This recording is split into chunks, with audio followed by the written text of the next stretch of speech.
બરાબર 10 મહિના પહેલાં એટલે કે 9 જુલાઈ 2025ના રોજ આણંદ અને વડોદરા જિલ્લાને જોડતો મહી નદી પરનો 40 વર્ષ જૂનો ગંભીરા બ્રિજ તૂટી પડ્યો હતો।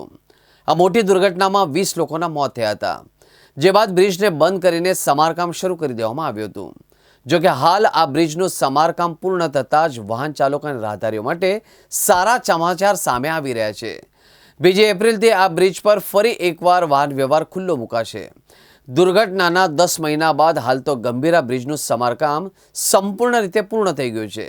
બ્રિજના તૂટેલા ભાગ પર આશરે 80 ટનનું સ્ટીલનું માળખું ગોઠવીને મજબૂતી આપવામાં આવી છે, જેથી બ્રિજની મજબૂતાઈ અને સુરક્ષા નિશ્ચિત કરવા માટે ઓવરલોડ ટેસ્ટિંગ હાથ ધરવામાં આવ્યું છે।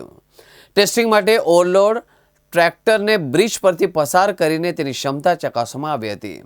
હવે સમારકામ પૂર્ણ થતાં જ 2 એપ્રિલથી ફરી બ્રિજ શરૂ કરવામાં આવ્યો છે। શરૂઆતમાં જ બાઇક, પગપાળા તેમજ લાઇટ વ્હીકલ માટે બ્રિજ ખુલ્લો મૂકવામાં આવશે, જેના કારણે હજારો લોકોને મોટી રાહત મળશે। બ્રિજ શરૂ થતાં જ આણંદ વડોદરા વચ્ચેનો ટ્રાફિક હળવો બનશે અને દૈનિક મુસાફરોને મોટી રાહત પણ મળશે। હાલ જે લોકો રોજિંદા 20થી 40 કિલોમીટર વધારાનું અંતર કાપતા હતા, તેઓને હવે સમયસર પહોંચવામાં સહુલિયત મળશે। હાલ તો ટુ વ્હીલર અને રાહદારીઓ માટે આ બ્રિજ ખુલ્લો મુકાતા સ્થાનિકોએ રાહતનો શ્વાસ લીધો હતો।